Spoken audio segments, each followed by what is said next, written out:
ఎవరి అవసరాలు, పరిస్థితులు, ఉపాధి మార్గాలు, పోటీతత్వం, ఇలాంటి ఎన్నో అంశాలు వారి వేషధారాన్ని డిసైడ్ చేస్తాయని కూడా నేను నమ్ముతాను క్లియర్లీ. ఎందుకంటే నేను మార్కెటింగ్ లో మేనేజర్ గా, సేల్స్ కన్సల్టెంట్ గా ఉన్నప్పుడు జీన్స్ టీషర్ట్లు వేసేదాన్ని. అది అప్పుడు మాకు వృత్తి యూనిఫామ్, అది మాకు తప్పదు. తర్వాత మేనేజర్ గా వచ్చాక జీన్స్ టీషర్ట్లు ఎప్పుడో కంపెనీ వాళ్ళ విజిట్ ఉన్నప్పుడు తప్ప మిగతా టైంలో వేసుకోవాల్సిన అవసరం ఉండేది కాదు, వేసుకునేదాన్ని కాదు. ఇప్పుడు రాజకీయాల్లోకి వచ్చిన తర్వాత, అంటే ఆ టైంలో చుడిదార్స్ ఎక్కువ వాడేదని, రాజకీయాల్లోకి వచ్చిన తర్వాత పూర్తిగా శారీస్. అంటే ఇక్కడ నా ఫీల్డ్, నేను ఎంచుకున్నటువంటి ప్రొఫెషన్ నా డ్రెస్సింగ్ ని డిసైడ్ చేసింది కొన్ని సందర్భాలను బట్టి. అట్లాగే మిగతా రంగాల్లో కూడా వారి యొక్క అవసరాలు, అవకాశాలు, వాళ్ళ యొక్క ఆహార్యాన్ని డిసైడ్ చేస్తాను బలంగా నమ్మేటువంటి వ్యక్తిని నేను.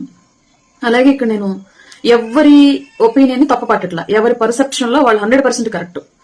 అటు శివాజీ గారు చెప్పినటువంటి స్టేట్మెంట్ ఆయన కరెక్ట్, ఇటు అనసూయ గారు చెప్పినటువంటి విధానం ఆవిడ వెర్షన్ ఆవిడ కరెక్ట్, ఇటు నాగబాబు గారు ఇచ్చినటువంటి స్టేట్మెంట్ ఆయన అనుభవం ఆయన వెర్షన్ ఆయన కరెక్ట్. ఎవరిని నేను వ్యతిరేకించట్లా. ముగ్గురు అభిప్రాయాలతో వారి యొక్క జీవన శైలి, అవసరాలు, పరిస్థితులు, పోటీతత్వం, వీటన్ని అనుభవాలు కూడా, ఇవన్నీ కూడా వాళ్ళ యొక్క అభిప్రాయాలను డిసైడ్ చేశాయని చెప్పేసి నేనైతే బలంగా నమ్ముతున్నా.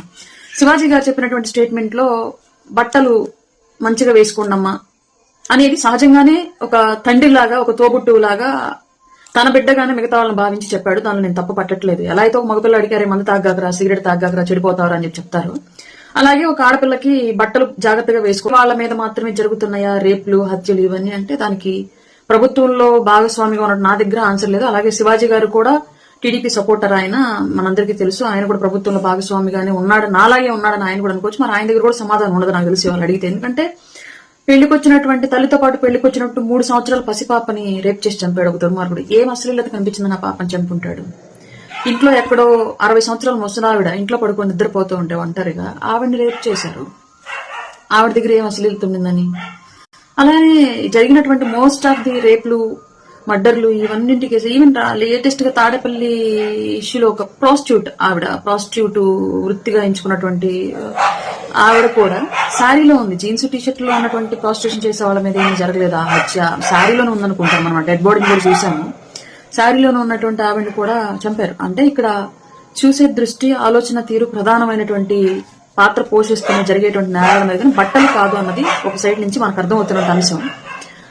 అలాగే ఆయన చెప్పింది నేను రాంగ్ అని అన్నాం. ఎందుకంటే మంచి చెప్పారు, దాన్ని తీసుకోవాలి, మనం మంచినే తీసుకోవాలి, అందులో చెడుని ఆలోచించాల్సిన అవసరం లేదు.